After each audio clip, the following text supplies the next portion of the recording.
अस्सलामुअलैकुम viewers, welcome back to my channel doctor of medicine, जिसमें आज हम बात करते हैं एडवेंट टैबलेट के बारे में। एडवेंट टैबलेट बेसिकली क्या होती है, इसके यूजेस और साइड इफ़ेक्ट्स के बारे में आपको आगाह किया जाएगा और मेडिसिन किस तरह से लेनी है, कौन सी कंडीशंस में लेनी है, ये सब जानते हैं इस वीडियो में। लेकिन इससे पहले जो न्यू हैं चैनल पे, उन सबसे ये गुजारिश है कि मेरे चैनल को लाजमन सब्सक्राइब करें, वीडियो को लाइक करें, शेयर करें। Thank you.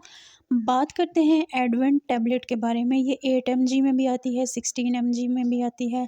और ये मेडिसिन जो है वो बेसिकली डिज़ाइन की गई है हाइपरटेंशन के लिए, यानी कि शदीद किस्म का जो ब्लड प्रेशर हो जाता है उस मर्ज़ से बचने के लिए जो है वो ये इस्तेमाल में लाई जाती है। गेट्स फार्मा जो है वो इसको बनाती है।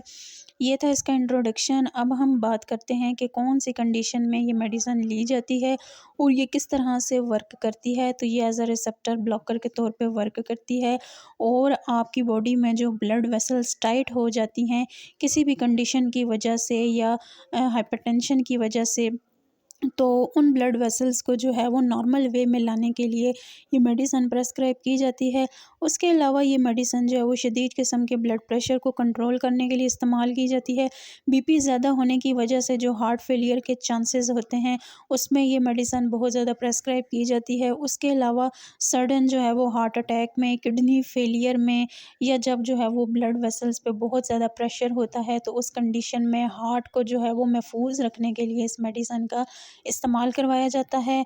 क्योंकि इस तरह के मरीज़ जो कि शदीद किस्म के बीपी के शिकार होते हैं या जिनका कार्डियोवास्कुलर जो डिज़ीज़ हैं वो बहुत ज़्यादा बढ़ जाती हैं या उनका दिल बहुत ज़्यादा कमज़ोर हो जाता है, तो उनमें क्या होता है कि सडन डेथ यानी अचानक मौत के चांसेस होते हैं।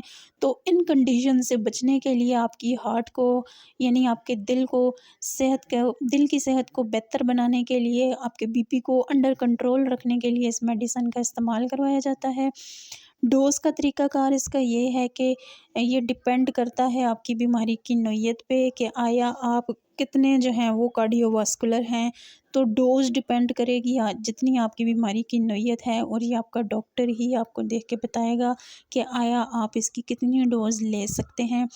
तो अब बात करते हैं साइड इफ़ेक्ट्स के बारे में। साइड इफ़ेक्ट्स में जो है वो आपको ग़नूदगी आ सकती है, थकावट महसूस हो सकती है, सर दर्द आपको महसूस हो सकता है, बैक पेन आपको हो सकता है। उसके अलावा रनी नोज़ की कंडीशंस भी मरीज़ों में देखी गई हैं।